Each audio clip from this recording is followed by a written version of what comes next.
Sometimes the people we lose aren't gone, they're just living a life we can't understand. 3 years ago, Sarah Hartley walked into the Montana wilderness and disappeared, leaving a town to mourn the schoolteacher they'd never see again. Search parties found nothing. The frontier had taken her, and everyone learned to live with the loss. Then a mountain man named Ezra Cole, tracking rumors of a strange wolf pack, found her in a torchlit cave deep in the mountains. She was alive, asleep among wolves that protected her like family. But Sarah didn't want to be rescued. What makes a woman choose wolves over people? And why would wild animals guard her with their lives? Before we jump back in, tell us where you're tuning in from.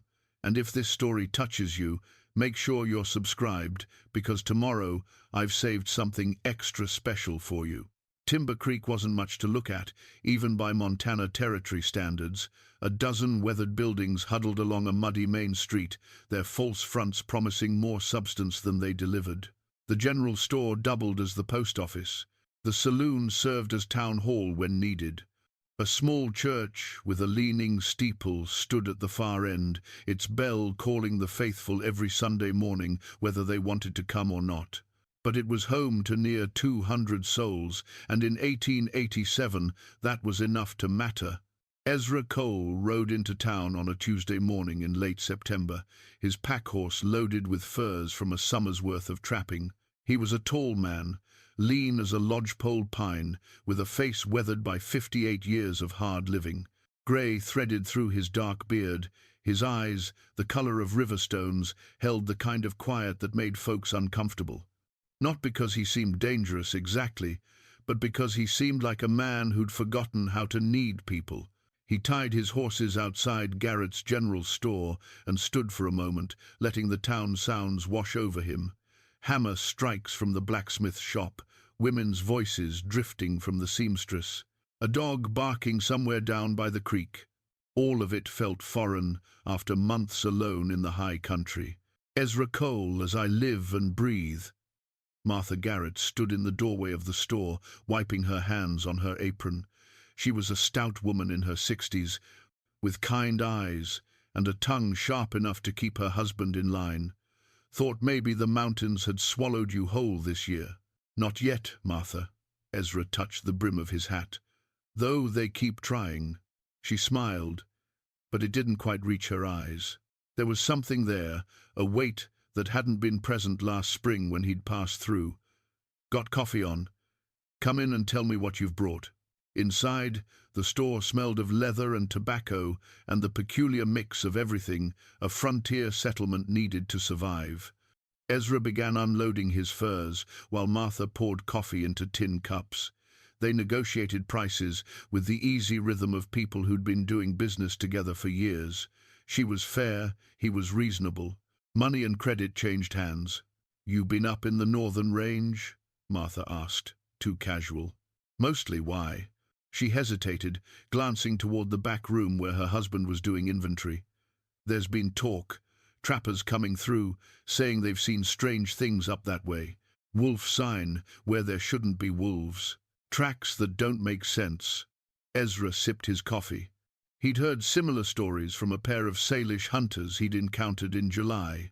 They'd spoken of a ghost pack, wolves that moved through the high country like spirits, appearing and disappearing without pattern. He'd thought it was just campfire talk, the kind of tale that grew with each telling. Wolves go where the game is, he said. I know that. Martha's voice dropped lower. But these are different, they say. Organized. Almost like they're protecting something. Before Ezra could respond, the door opened and Sheriff Tom Brennan stepped in, bringing with him the scent of horse and leather. He was a thick-bodied man in his 40s. With a mustache he groomed more carefully than his horse. He'd been sheriff for 3 years, appointed after his predecessor drank himself to death. Cole, Brennan nodded. Didn't expect to see you until spring. Running low on supplies. And here I thought you lived on air and stubbornness. Brennan helped himself to coffee without asking. You see anything unusual up north? We've had reports. There it was again.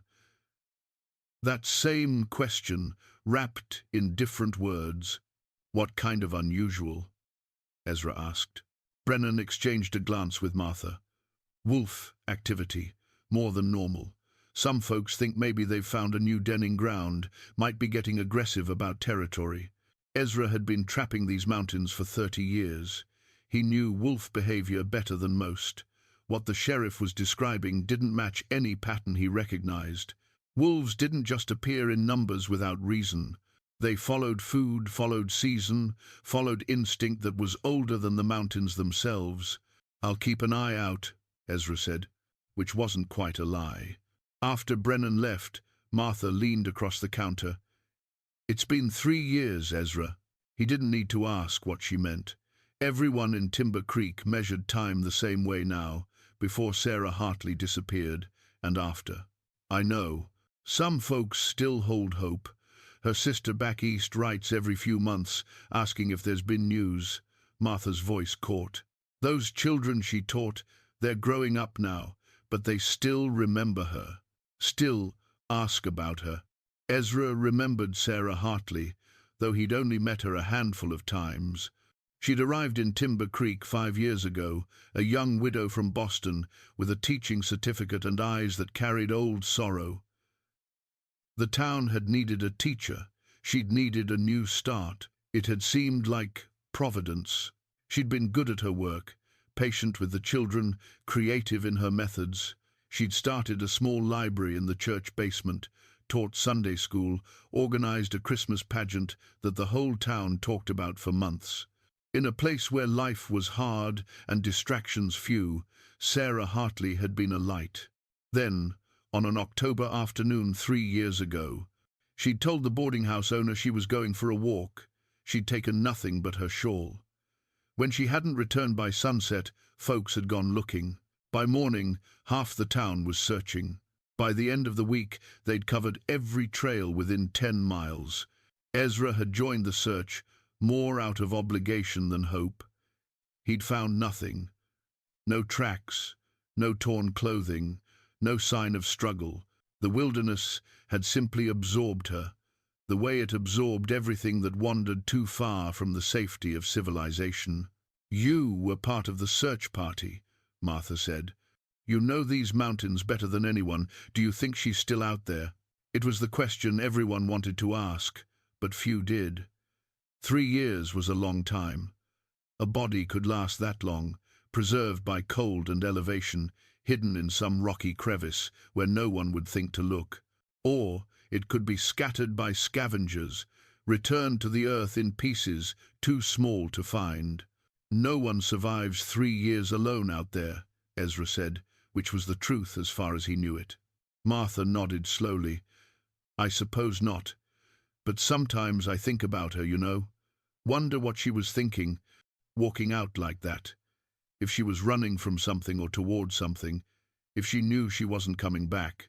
Ezra finished his coffee and gathered his purchases. He had a camp to make, supplies to organize, and a long winter to prepare for.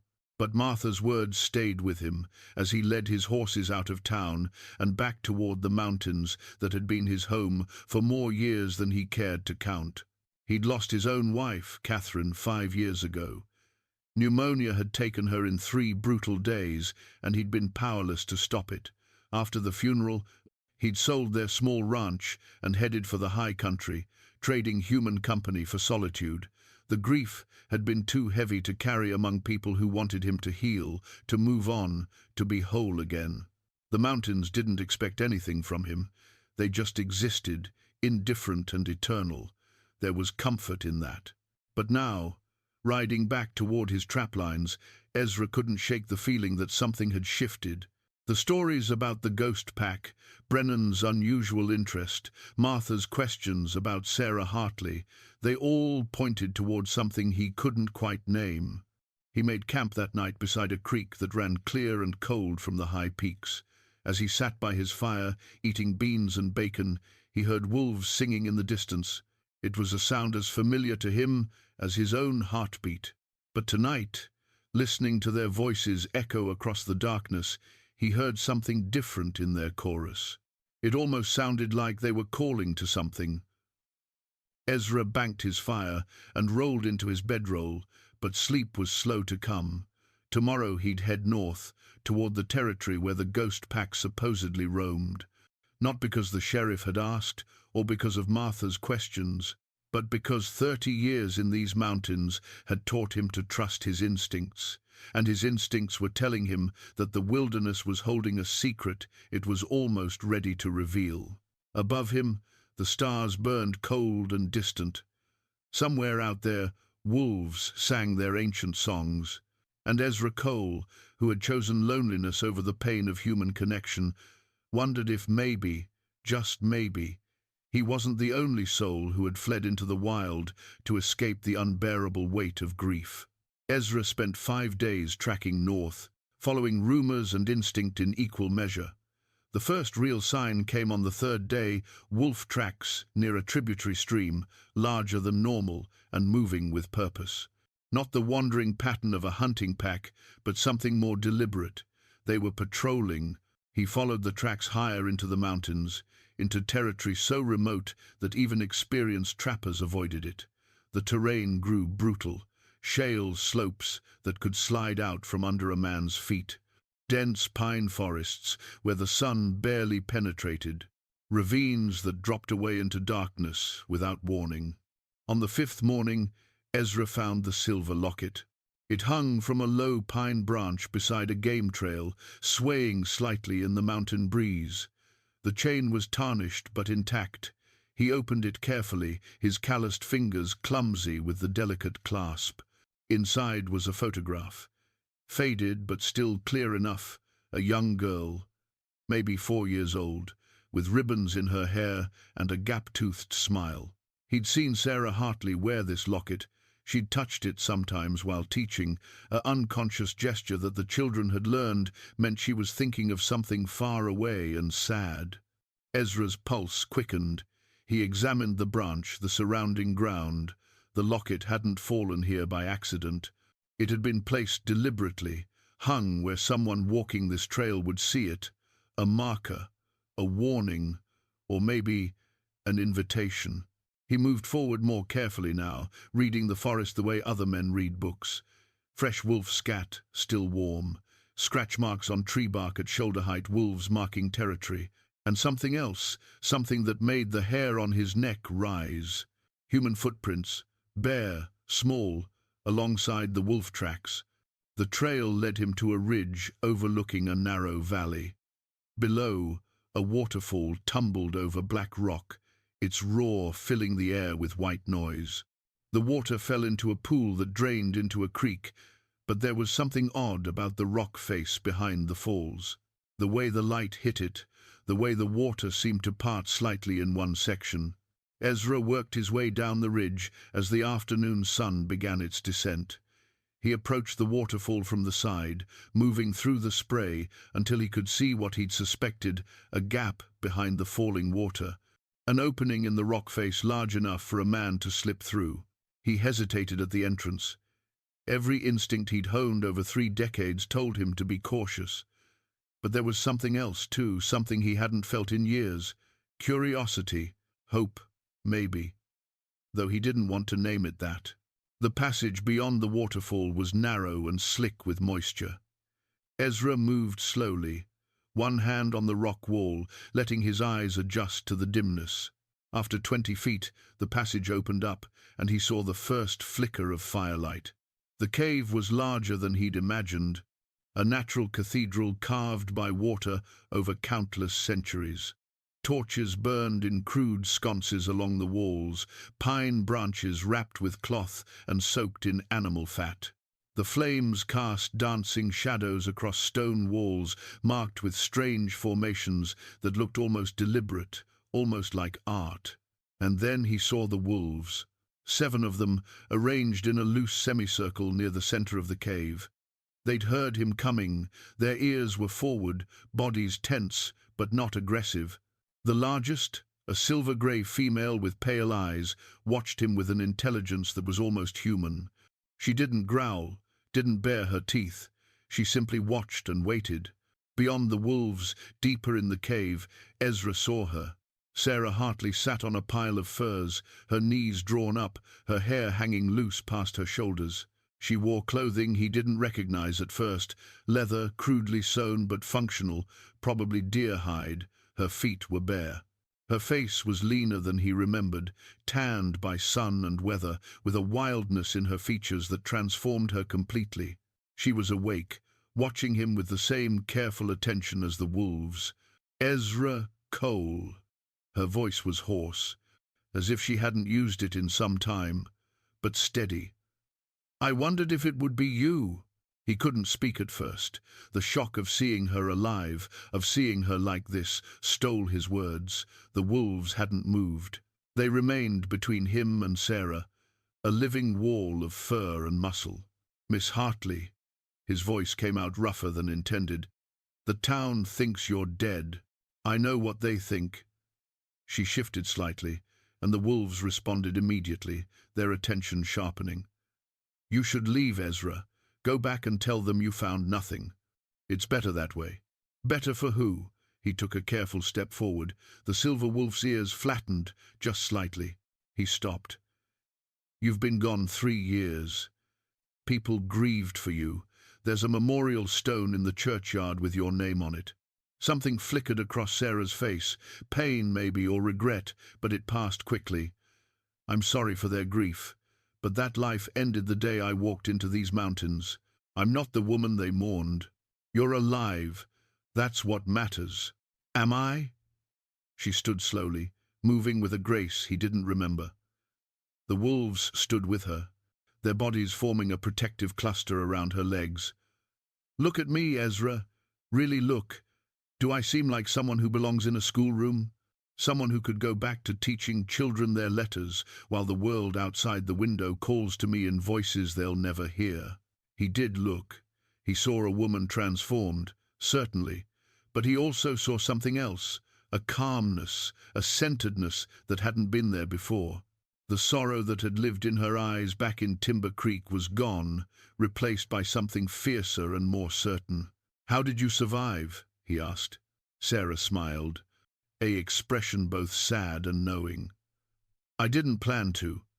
That first week, I walked until I couldn't walk anymore. I lay down in a meadow and waited to die. I'd lost my daughter to fever back east, lost my husband to grief that made him take his own life. I came west, thinking I could outrun that pain, that teaching other people's children would fill the hole inside me. I was wrong." She moved toward him slowly, the wolves matching her pace. Ezra held his ground, though every muscle in his body screamed at him to run. But these weren't ordinary wolves, and this wasn't an ordinary situation. "I was dying when they found me," Sarah continued. "I'd been lying there for days, slipping in and out of consciousness. And then she appeared." Sarah placed her hand on the silver wolf's head. The animal leaned into her touch, eyes half closed. "Silver. She brought me food, a rabbit, still warm. I was too weak to eat it properly, but I tried. The next day, she came back with the pack. They circled me, studying me like I was a puzzle they couldn't quite solve." "Wolves don't do that," Ezra said. "They don't care for humans. These wolves did. Silver was pregnant, I realized later. She was looking for a den, and she'd found this cave. But there was something wrong with her. I could see it in the way she moved, the way the others treated her with unusual gentleness. When she went into labor a week later, I understood. The birth was difficult, she was going to die, and the pups with her." Sarah's eyes met his across the flickering torchlight. "I'd helped with farm animals as a child. My grandfather had a ranch. I remembered enough. I helped her. 3 pups survived because I was there, because I had hands that could do what no wolf could do. And after that, they didn't see me as prey or threat. They saw me as pack." Ezra shook his head slowly. "Sarah, this isn't natural. You can't live like this." "Can't I?" She spread her arms, encompassing the cave, the wolves, the life she'd built. "I've been here 3 years, Ezra. 3 years of waking with the sun, hunting with the pack, living by rhythms older than any human settlement. I've been cold and hungry and scared. I've also been more at peace than I ever was in civilization. Out here, no one expects me to be anything but what I am. No one pities me for my losses or judges me for my grief. The wolves don't care that I failed to save my daughter or my husband. They only care that I'm here, now, part of their family. The words hit Ezra harder than he'd expected. He understood that feeling, that desperate need to escape the weight of other people's expectations. Hadn't he done the same thing when Catherine died? Fled to the mountains where grief could exist without explanation, without the constant pressure to heal and move forward? "The town needs to know you're alive," he said, but the conviction in his voice had weakened. "Why? So they can force me back? So I can pretend to be the person they remember?" Sarah shook her head. "I won't go back, Ezra. Even if you drag me out of here, I'll just leave again. This is where I belong." The silver wolf, Silver, made a low sound, not quite a growl, but a rumble of awareness. The other wolves shifted, alert. Sarah's head tilted slightly, listening to something Ezra couldn't hear. "You need to go," she said urgently. "Now. The pack doesn't know you. They've accepted your presence because I'm calm, but that can change. If you stay longer, if they perceive you as a threat." "I'm not leaving without answers," Ezra said. 3 years, Sarah. You owe the people who cared about you more than this." Her expression hardened. "I owe them nothing. They loved the idea of me, the tragic young widow who found purpose in teaching their children. But they never knew me. Not really. Out here, I don't have to be anyone's idea of anything. I just am."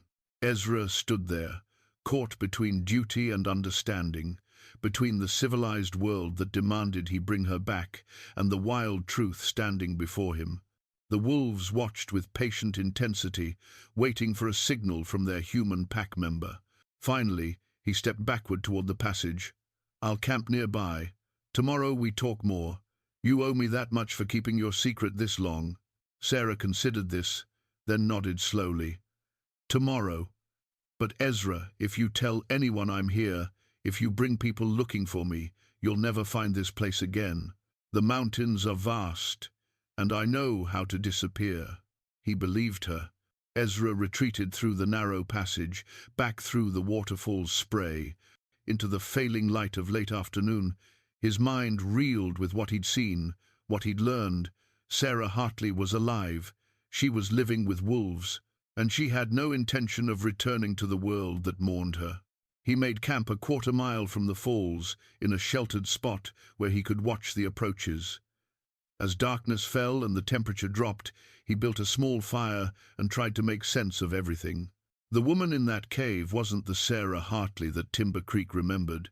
She'd been refined by the wilderness the way a blade is refined by the whetstone, all the softness stripped away, leaving only the essential core. And that core, he'd seen, was far stronger than anyone had imagined. As he settled into his bedroll, wolves began to howl in the distance. He recognized the voices now, Silver's deep, resonant call, answered by the others in a chorus that spoke of territory and family and belonging. And somewhere in that chorus, almost hidden, he thought he heard a human voice joining in. Ezra closed his eyes and wondered what the morning would bring, and whether he had any right to disrupt a life that, however strange, seemed more genuine than anything he'd seen in Timber Creek in years. The days took on a rhythm. Ezra would wake at dawn, build his fire, make coffee. Sarah would appear sometime in the morning, the wolves flowing around her like water around stone. They'd talk, or they'd sit in comfortable silence, or Sarah would demonstrate something she'd learned: how to read the weather from the way the wolves behaved, how to identify edible plants, how to move through the forest without disturbing its patterns. By the end of the first week, Ezra had learned the individual wolves by sight and temperament. Silver, the alpha female, was cautious but fair, a leader who maintained order through presence rather than violence. Her mate, a massive dark wolf Ezra privately called Shadow, was the pack's protector, always alert, always positioning himself between the group and potential danger.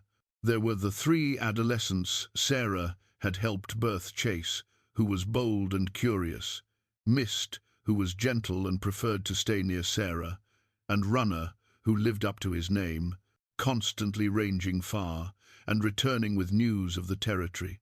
Two other wolves completed the pack, an older male with greying fur around his muzzle that Sarah called Elder, and a young female, sleek and quick, named Swift.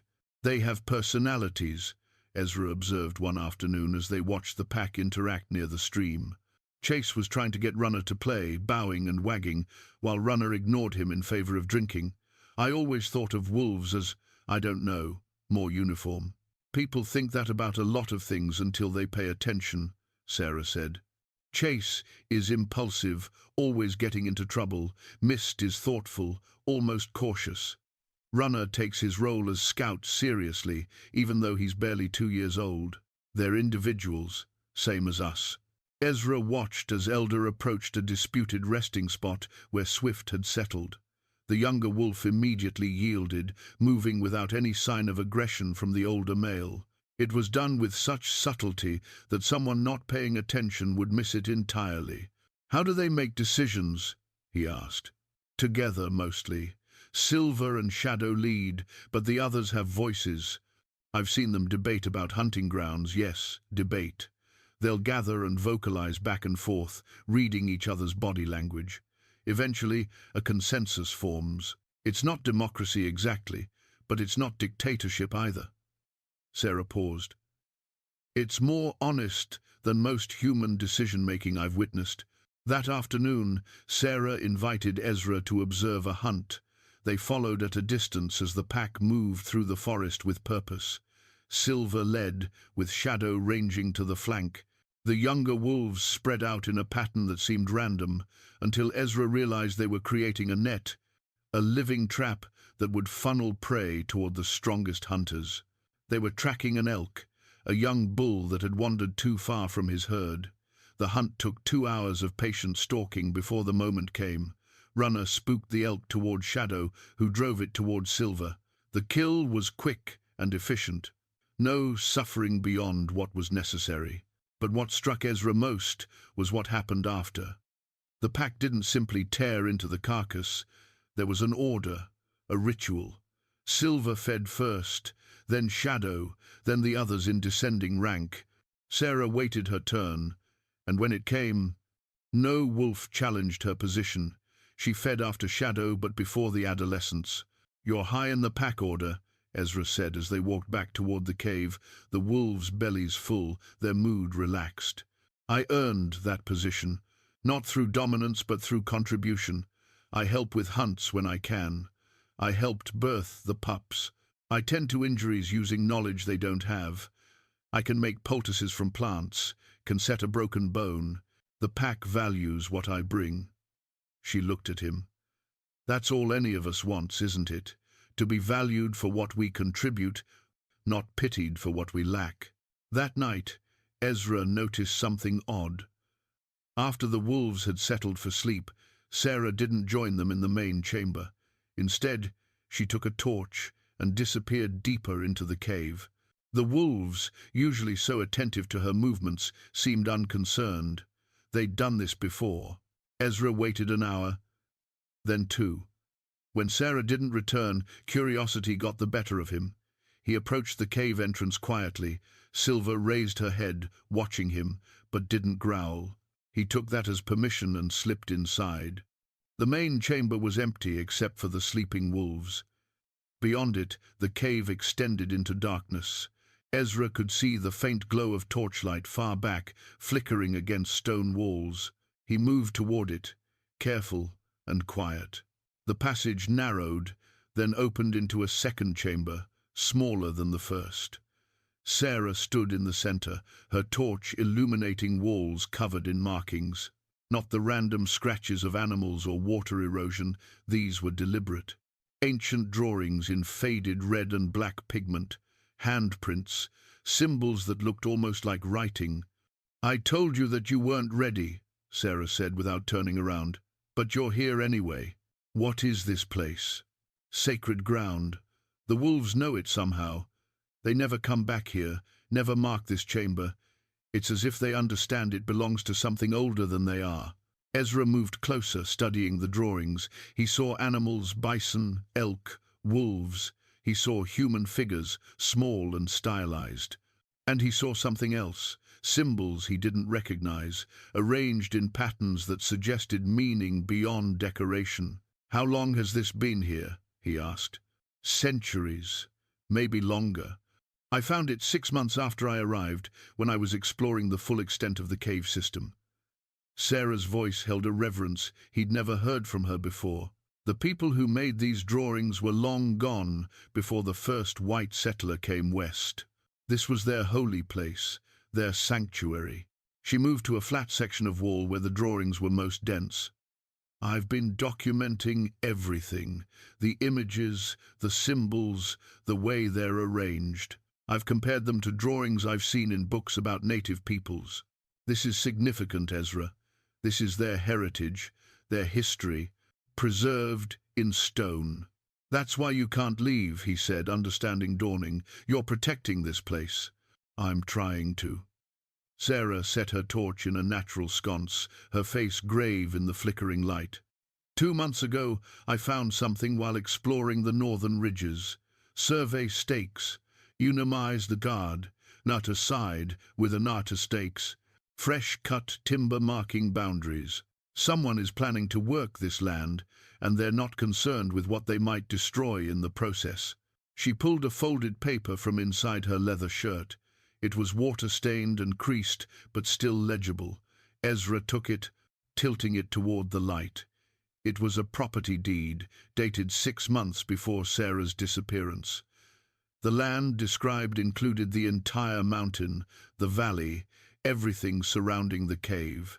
"Consolidated Mining Company," Ezra read aloud. "They own this land? They claim to." The deed references an old land grant that supposedly gives them mineral rights. But I don't think that grant was ever valid.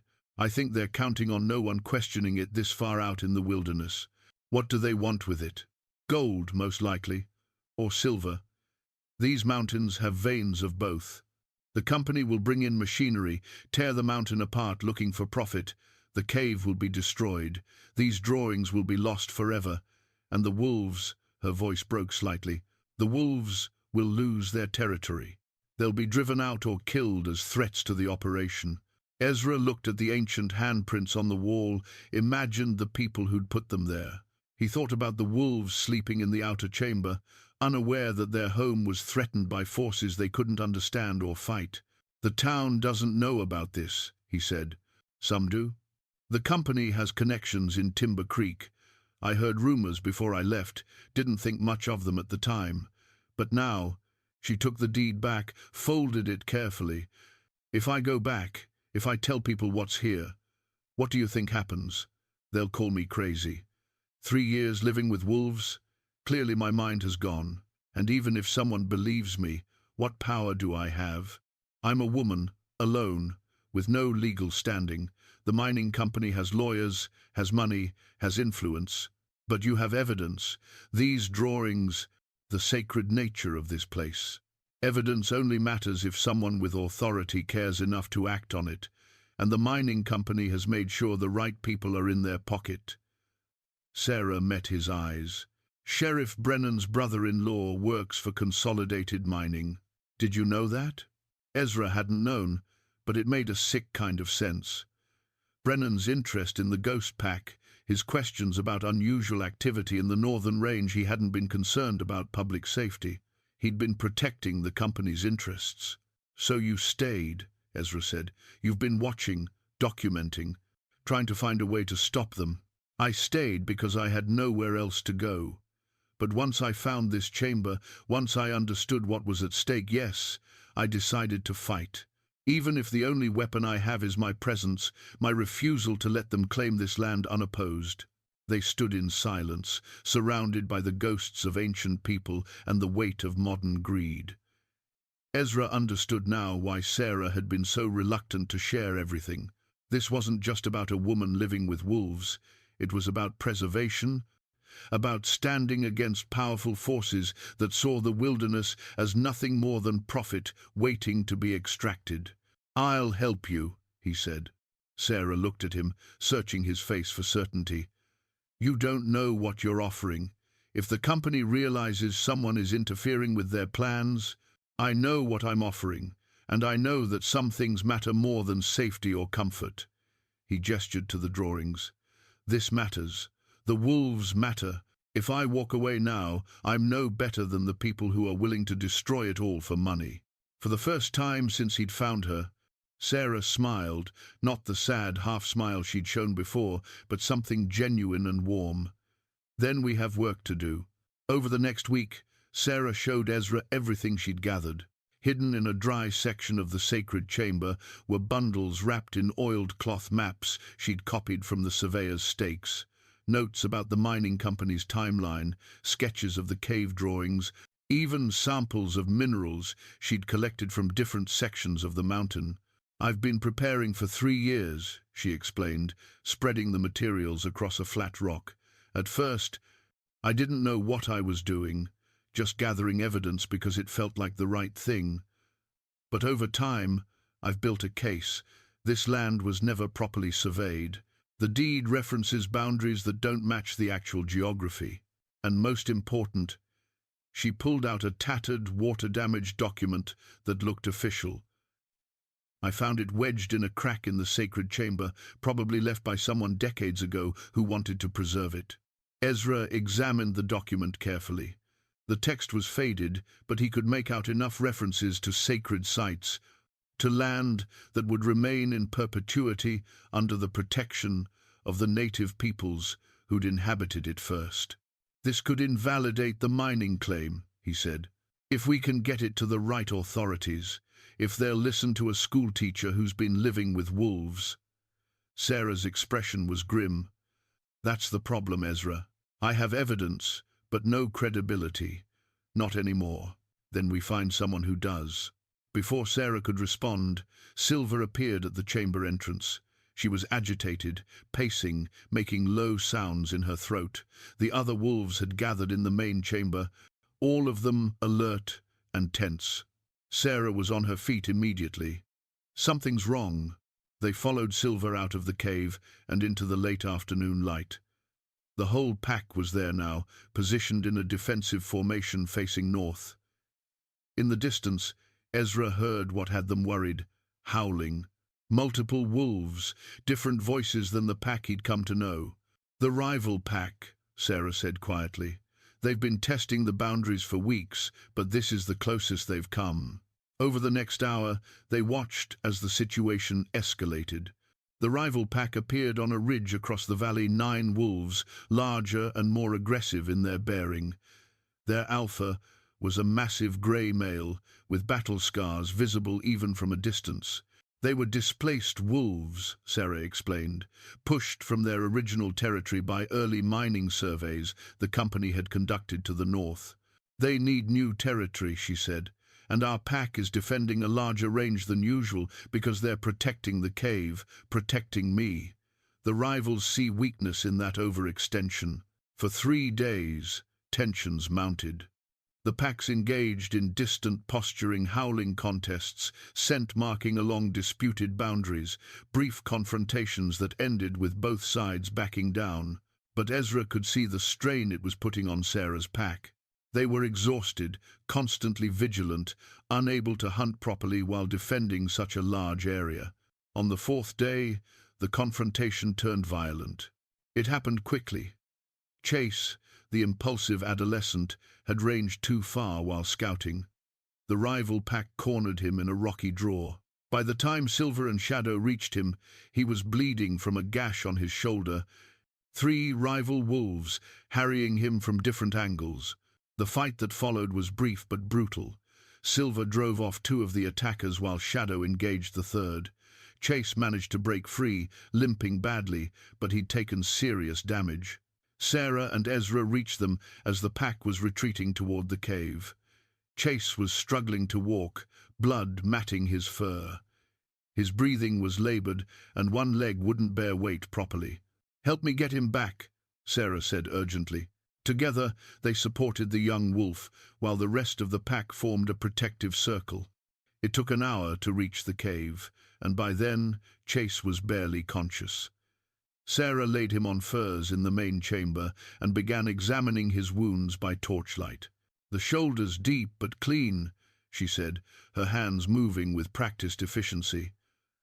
"The leg, I think it might be broken." Ezra had tended injured animals before, but never a wolf, never something this wild and potentially dangerous. But Chase was too weak to be a threat. He lay still while Sarah cleaned his wounds with water and crushed yarrow leaves. "I need to set the leg," she said. "Hold him steady." Ezra positioned himself at Chase's head, ready to restrain if necessary. Sarah worked quickly, feeling along the leg until she found the break. Chase whimpered, but didn't snap. When Sarah pulled the bone into alignment, the wolf yelped once, loud and sharp, then went limp. "He's unconscious. Better that way." Sarah splinted the leg, using straight branches and strips of leather, wrapping it tight, but not too tight. "He'll heal if infection doesn't set in, but he'll be vulnerable for weeks." They worked through the night, taking turns watching over Chase while the rest of the pack slept fitfully. Silver checked on her pup regularly, licking his face, lying close to provide warmth. The bond between them was unmistakable, mother and son, pack and family. As dawn approached, Ezra sat with Sarah near the cave entrance. She was exhausted, her hands stained with blood, her face drawn with worry. "The rival pack won't stop," she said. "They're hungry, desperate. The mining surveys destroyed their territory, and now they're looking for anything they can take. Our pack can't hold against them, not while protecting this much ground." "Then we need to solve the mining problem," Ezra said. "We remove the threat that's pushing the rivals south. Maybe they'll move back to their original range." "That's months away, even if we succeed. Chase needs weeks to heal. The pack is already stretched thin." Sarah looked at him with eyes that held both determination and fear. "I can't protect everything, Ezra. The cave, the wolves, the sacred ground, it's too much for one person." "You're not one person anymore," he reminded her. "You have the pack, and you have me." Sarah was quiet for a long moment. When she spoke, her voice was small, almost vulnerable. "I've been alone for so long, relying on myself, trusting only the wolves. Letting you in, letting anyone in, it terrifies me. What if I'm wrong? What if trusting you means everything falls apart?" Ezra understood that fear. He'd felt it after Catherine died, when well-meaning friends and family had tried to help and only made the grief worse. Trust was a risk, especially for people who'd been broken by loss. "You don't have to trust me completely," he said. "Just trust me enough to start. We'll figure out the rest as we go." Sarah nodded slowly, then extended her hand. Ezra took it, feeling the calluses and strength in her grip.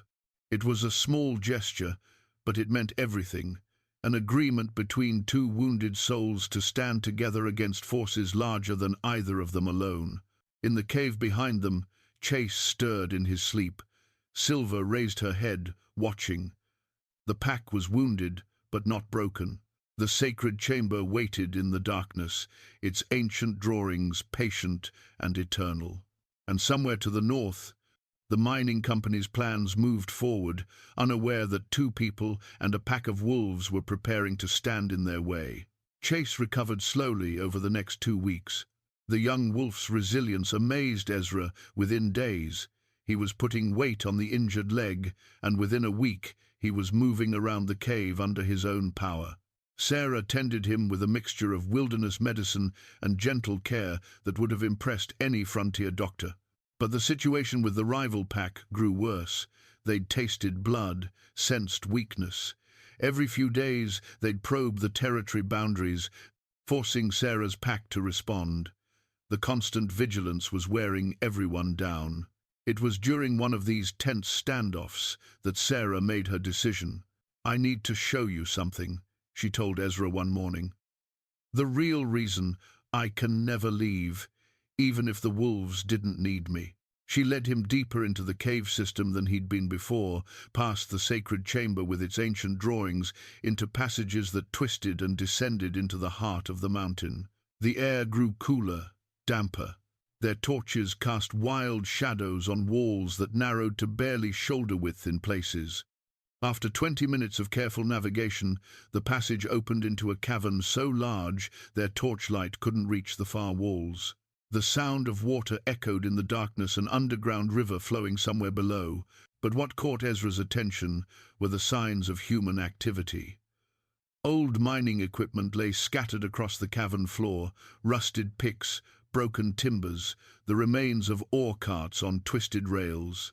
Someone had worked this space decades ago, maybe longer. There was a mining operation here, Sarah said, her voice echoing strangely in the vast space.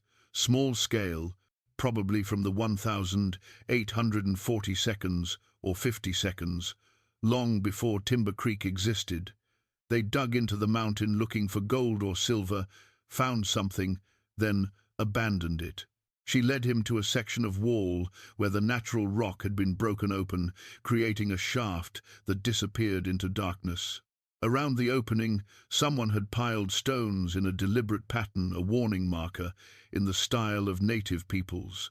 "I found this a year ago," Sarah continued. "I was exploring, trying to understand the full extent of the cave system. This shaft goes deep. I've mapped it as far as I dared. It connects to the sacred chamber above through a series of natural fissures." Ezra examined the old mining work, the abandoned equipment. Why did they leave? "Look at the stones," Sarah pointed to the warning marker. "The native peoples knew about this place. They sealed it, marked it as forbidden. My guess is the miners encountered them, were warned off, and decided the gold wasn't worth the fight. Or..." She moved her torch closer to the shaft entrance. "They found something that made them leave." Inside the shaft, just visible in the torchlight, Ezra saw scratches on the stone. Not random marks, but deliberate symbols, similar to those in the sacred chamber above, but different in style. These looked urgent, almost frantic.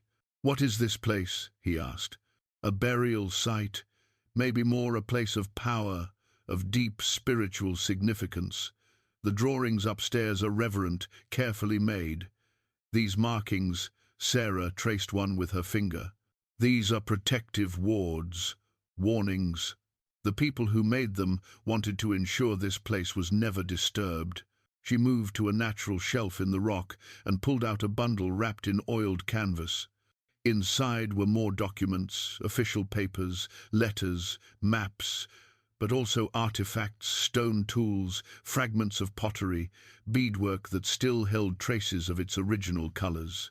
"I've been collecting everything I can," Sarah explained. "Physical evidence that this mountain is sacred ground, protected by treaties that predate any mining claim. This cavern, the burial sites, the artwork, all of it proves that native peoples inhabited and revered this place for generations." Ezra sorted through the papers, his tracker's eyes picking out details.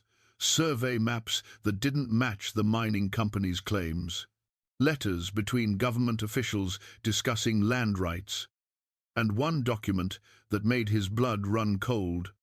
A geological survey dated just 6 months ago, marked as confidential property of Consolidated Mining Company. "Where did you get this?" he demanded. "I found their survey camp while they were doing preliminary work. They'd left it unguarded while the crew went down mountain for supplies. I took what I could carry." Sarah's expression was fierce. "I've been documenting their movements, their timeline. They're planning to begin full excavation in 4 months. They'll bring in heavy equipment, dozens of workers. They'll tear this mountain apart." She pulled out one final document, a detailed map of the proposed mining operation. Ezra studied it with growing horror. The plan called for shafts drilled deep into the mountain, explosives to break up rock, a processing facility that would require diverting the river. The cave system would be destroyed. The sacred sites, the wolf habitat, everything Sarah had been protecting, it would all be gone. They can't do this, Ezra said. There are laws, protections for sacred sites. Only if someone enforces them, only if someone with authority and resources cares enough to fight. Sarah's voice was bitter. I'm one woman living with wolves. Who's going to listen to me? The federal government. They have agents who handle Indian affairs, who protect treaty lands. The nearest federal office is in Helena, 3 days' ride from Timber Creek. By the time I could get there, present my case, convince someone to investigate, the company could have started work. And that's assuming they believe me at all. Assuming they don't dismiss me as a mad woman who spent 3 years in the wilderness. Ezra understood her frustration, but he also saw what she couldn't, that giving up wasn't an option. We need someone with credibility, someone the government will listen to. Who? Sheriff Brennan is in the company's pocket. Most of Timber Creek either works for the company or depends on it for trade. The few people who might care don't have the resources to fight. There's Dr. Margaret Chen, Ezra said thoughtfully. She's educated, respected, has credentials from back east. She's also interested in natural science, cultural preservation. If we could convince her, you want to bring someone else here? Sarah's immediate reaction was defensive. Expose the cave, expose the wolves. We need allies, Sarah. You said it yourself, you can't protect everything alone. Dr. Chen is trustworthy. She has no connection to the mining company. And she has the kind of authority that might get federal officials to pay attention. Sarah paced the cavern, her torch casting wild shadows. Ezra could see her warring with herself, the part that wanted to protect her sanctuary at all costs versus the part that knew she needed help. Finally, she stopped. If I agree to this, if I let you bring Dr. Chen here, you need to understand what you're asking. We're not just talking about preservation anymore. We're declaring war on a company that has money, power, and no scruples about destroying anything in its way. I understand. Do you? Sarah's eyes blazed in the torchlight. They've already destroyed the rival pack's territory. If they realize we're interfering, they won't hesitate to make us disappear. An accident in the mountains, a rock slide, wolves attacking isolated travelers. There are 100 ways to explain away inconvenient people in country this remote. I know the risks. Ezra met her gaze steadily. I also know that some things are worth fighting for, even when the fight seems impossible. Sarah studied him for a long moment, then nodded slowly. Then we do this carefully. You go back to Timber Creek, but you don't tell anyone you found me. You approach Dr. Chen privately. Explain that you've discovered something significant in the mountains. You bring her here, let her see the evidence, let her make her own decision about getting involved. And if Brennan asks questions, tell him you're still investigating the ghost pack rumors.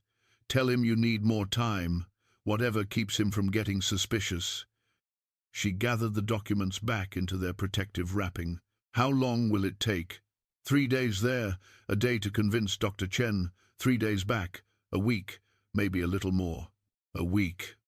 Sarah looked around the cavern, at the abandoned mining equipment, at the sealed shaft with its protective wards. In a week, Chase will be stronger.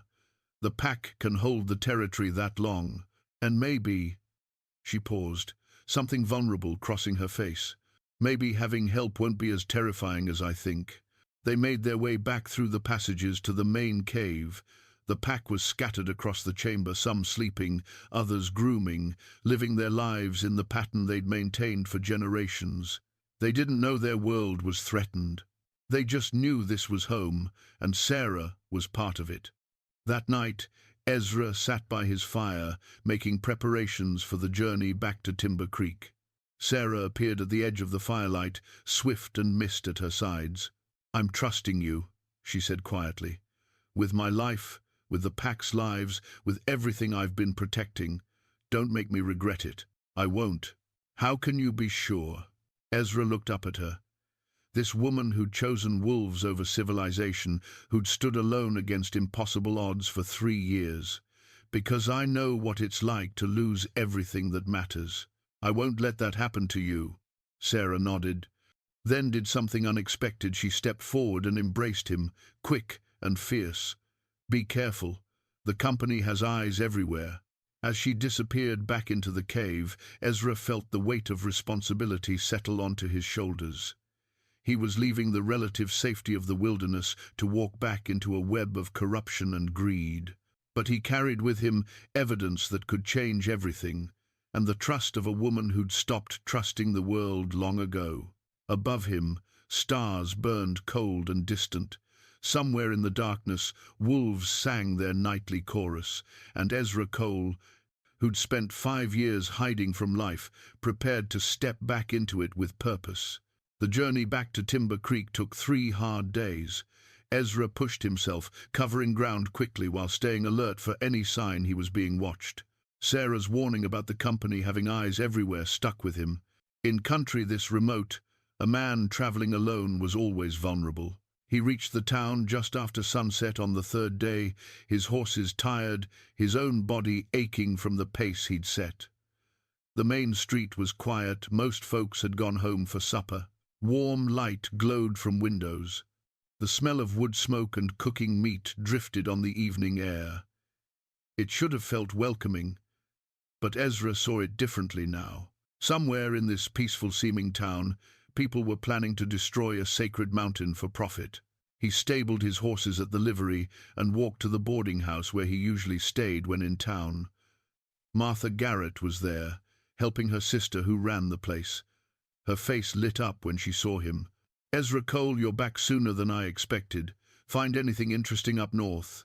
"Still tracking the ghost pack," he said, keeping his voice casual. "Thought I'd resupply before heading back out." "You planning to stay out there all winter?" Martha's concern was genuine. "Those mountains get brutal come December." "I've weathered worse." She studied him with the knowing eyes of someone who'd lived long enough to recognize when people were holding back. "You look like a man carrying weight. You sure everything's all right?" "Just tired, Martha. It's rough country up there." He excused himself and went to his room, but he couldn't settle. Everything felt wrong now, the comfortable bed, the solid walls, the safety of civilization. He kept thinking about Sarah in her cave, about the wolves standing guard, about sacred ground that had survived centuries only to face destruction by modern greed. At first light, Ezra walked to Dr. Margaret Chen's house on the edge of town. She was an unusual presence in Timber Creek, a Chinese-American woman with a medical degree from a university back east who'd chosen frontier life over the prejudice and limitations she'd faced in cities. She was respected for her skill, though some folks still wouldn't see a woman doctor, let alone a Chinese one.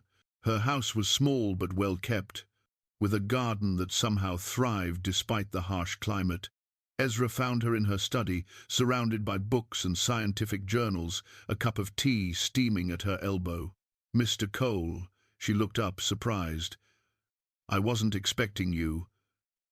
"No, ma'am.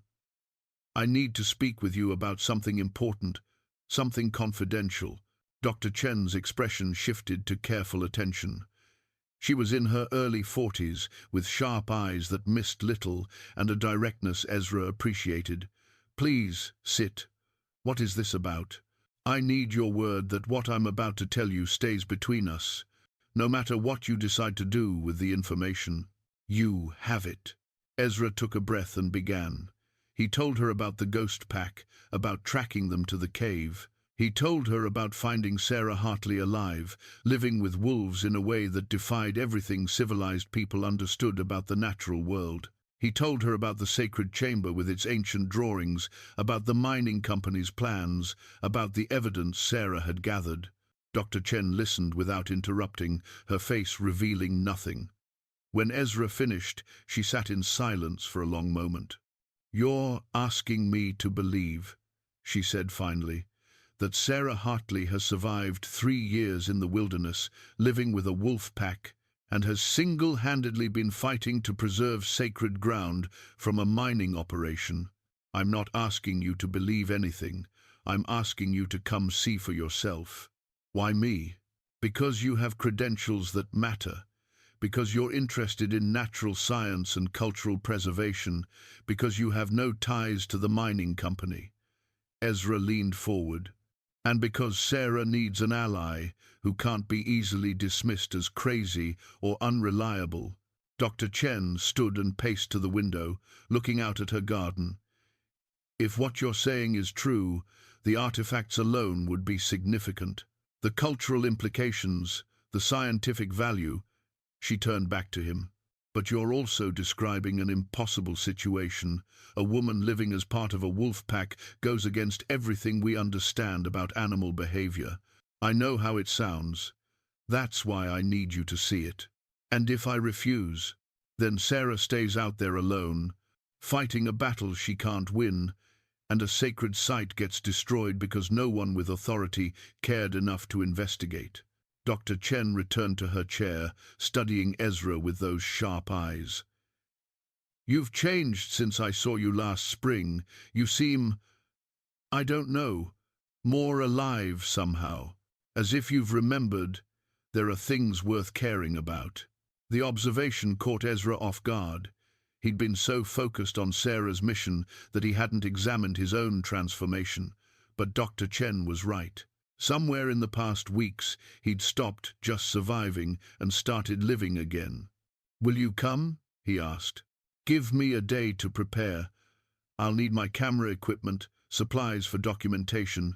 If the drawings are as significant as you say, we'll need photographic evidence. Relief flooded through him. Thank you. Don't thank me yet. If this is real, we're taking on powerful interests. I want to be prepared for what that might mean. Ezra spent the rest of the day gathering supplies, trying to stay inconspicuous. But Timber Creek was a small town, and word spread fast. By afternoon, Sheriff Brennan had tracked him down at the general store.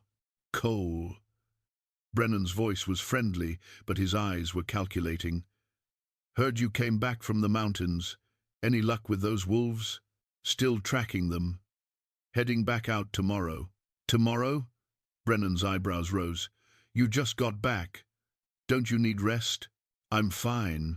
You seem awfully determined about this ghost pack business. Makes a man wonder what you're really looking for out there. Ezra met the sheriff's gaze steadily. Just doing what you asked, investigating the unusual wolf activity. Right. Brennan didn't look convinced. Thing is, I've been hearing things. Miners working up north say someone's been snooping around their survey sites. Taking things. You wouldn't know anything about that, would you? Mass. I stay clear of mining operations. Too much noise, too many people. Scares off the wildlife. Course you do. Brennan stepped closer, lowering his voice. Let me be straight with you, Cole. The mining company brings jobs, brings money to this territory. Folks depend on that. If someone was interfering with their work, causing delays or stealing property, that would be a serious problem. You understand what I'm saying? I understand you're worried about things that don't concern me. Everything in my jurisdiction concerns me. Brennan's friendly mask slipped slightly. You head back out to those mountains, you be careful. Lot of dangerous things up there. Rock slides, avalanches, wild animals. Man could get hurt if he's not paying attention to where he's going. It wasn't subtle. Brennan was warning him off, using the threat of accidents to make his point clear. Ezra felt anger rise in his chest, but kept his expression neutral. I appreciate your concern, Sheriff. I'll be careful.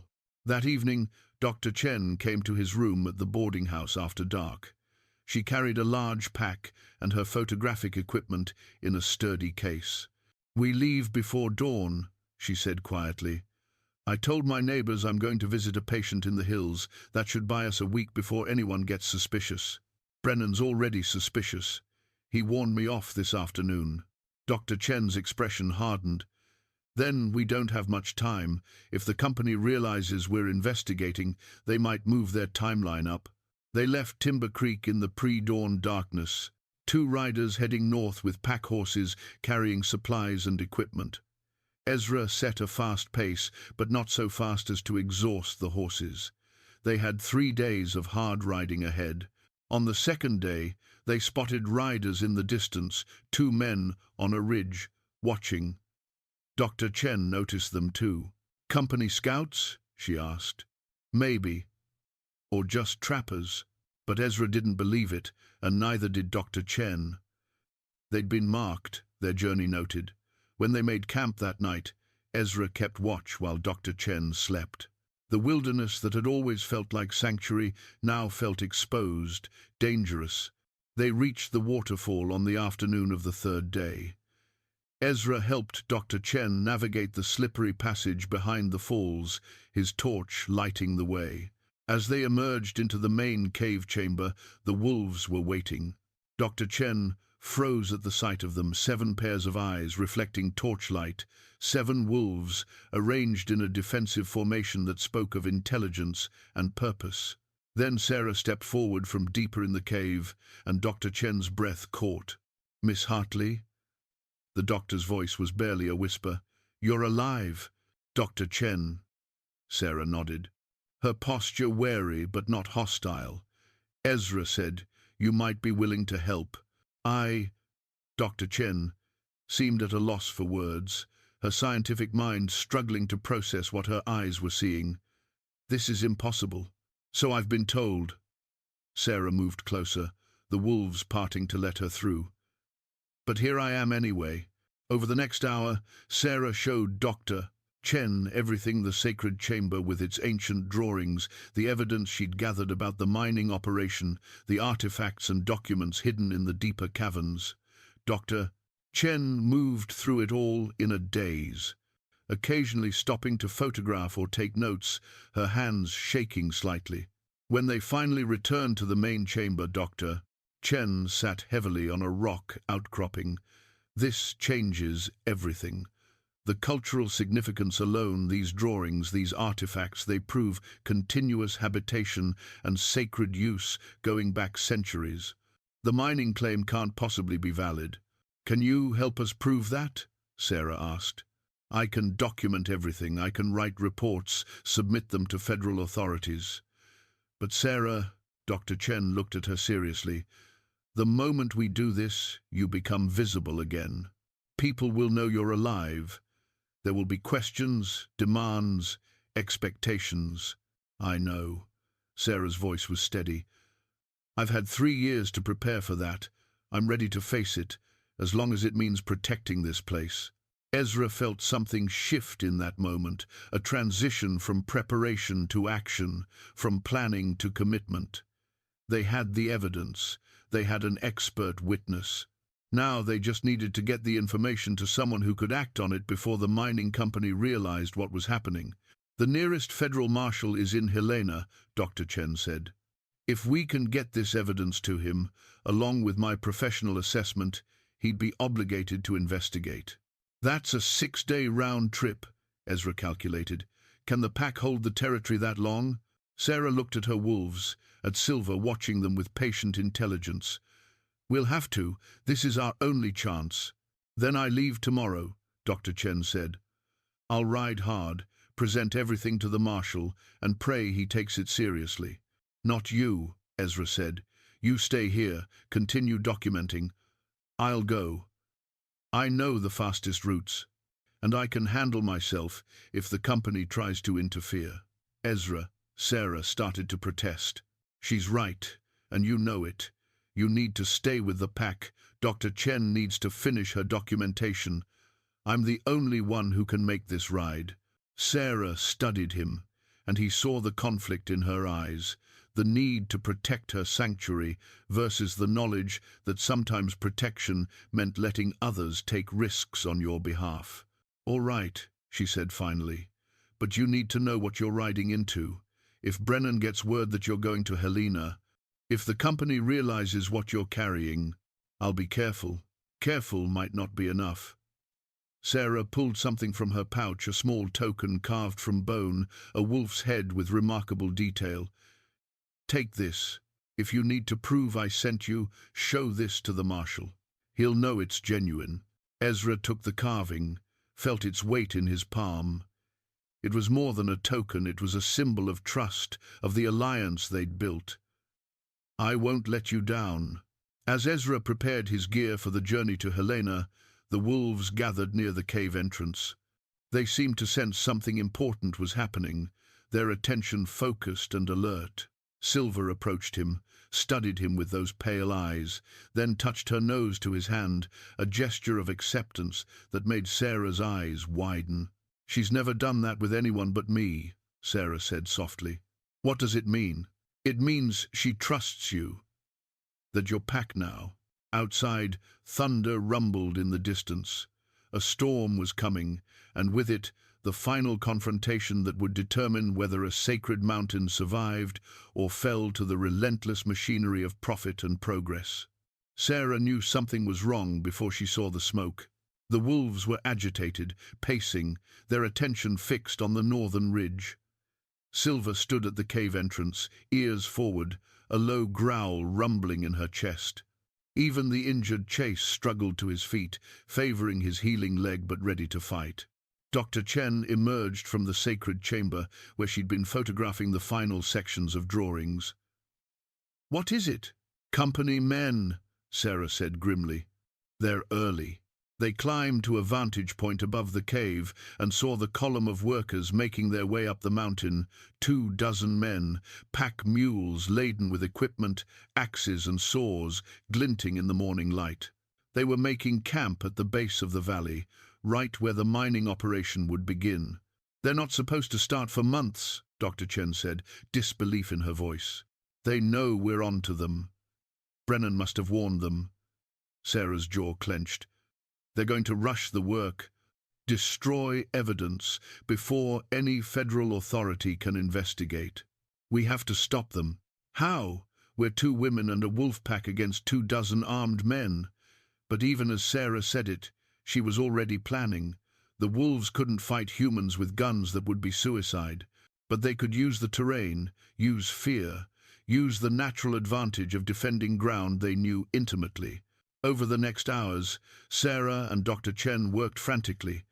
They moved the most important artifacts deeper into the cave system, securing them in chambers the mining crews wouldn't reach easily.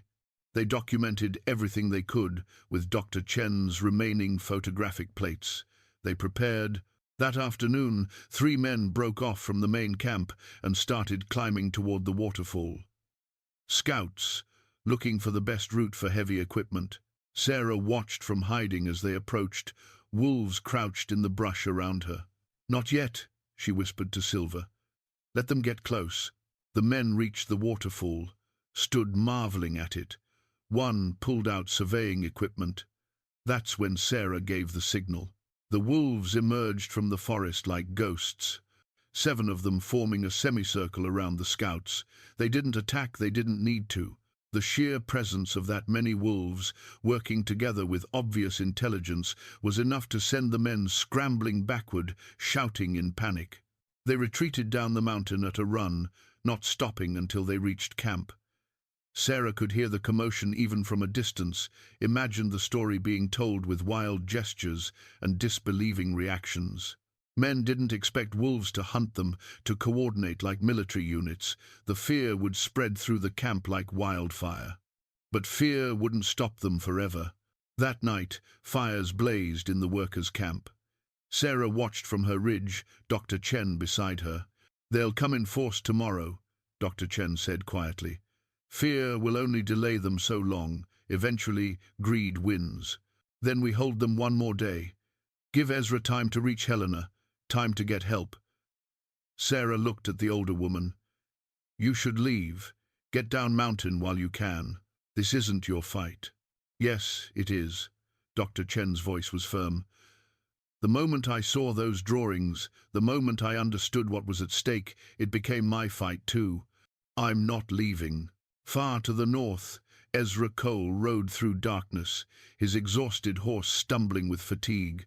He'd been riding for 40 hours straight, stopping only to walk the horse when it could run no more, pushing both of them past reasonable limits. Helena appeared in the pre-dawn light, its buildings solid and permanent in ways frontier towns never achieved. Ezra rode straight to the federal office, tied his spent horse outside, and walked in with documents in hand.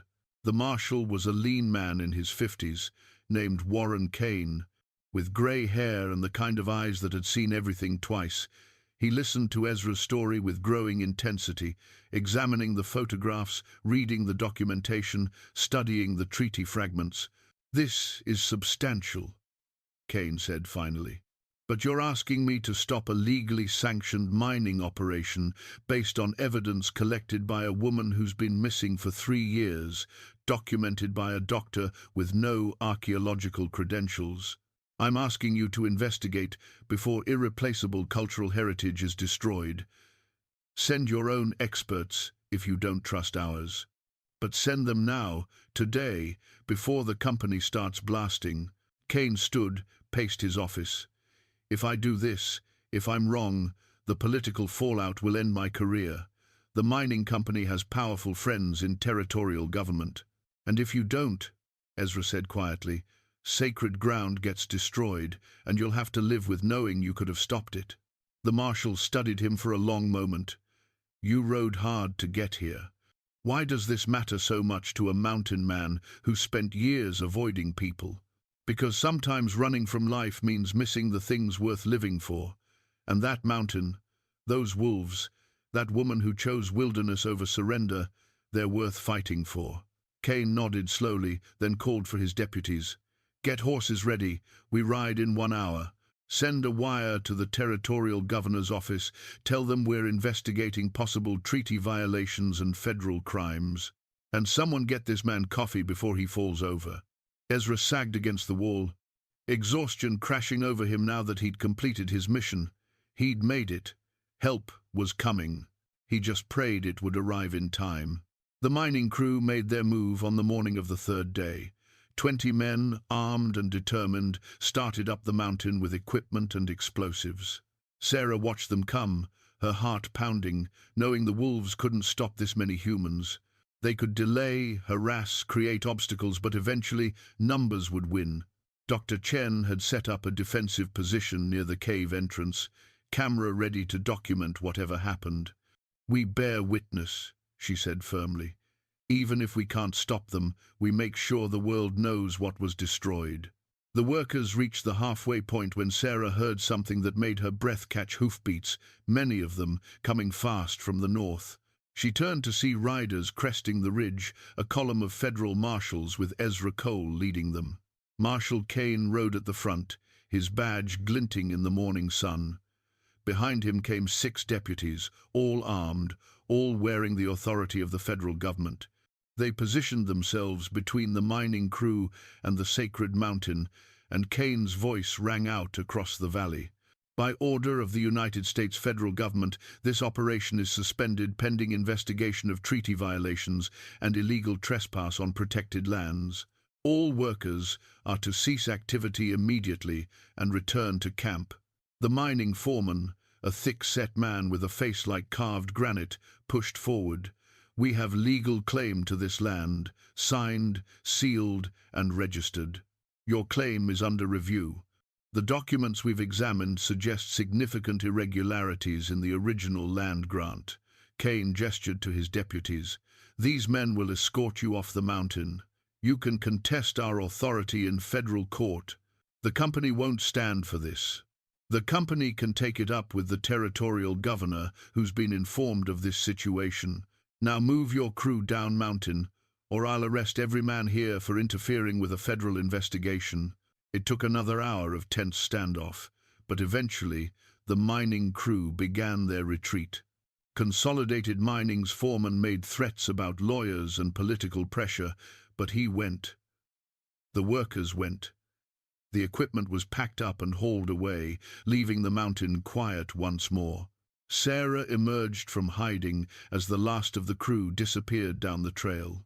She stood before Marshal Kane, suddenly aware of how she must look: wild hair, leather clothing, bare feet, every inch the woman who'd spent 3 years living with wolves. "Miss Hartley, I presume," Kane said, dismounting. "You've caused quite a stir." "I've caused nothing. I've only tried to protect what should never have been threatened." Sarah's voice was steady despite her racing heart. "Will your investigation be thorough?" "It will. I've already sent for experts from the Smithsonian and the Bureau of Indian Affairs. They'll document everything, verify the significance of the site. Based on what Mr.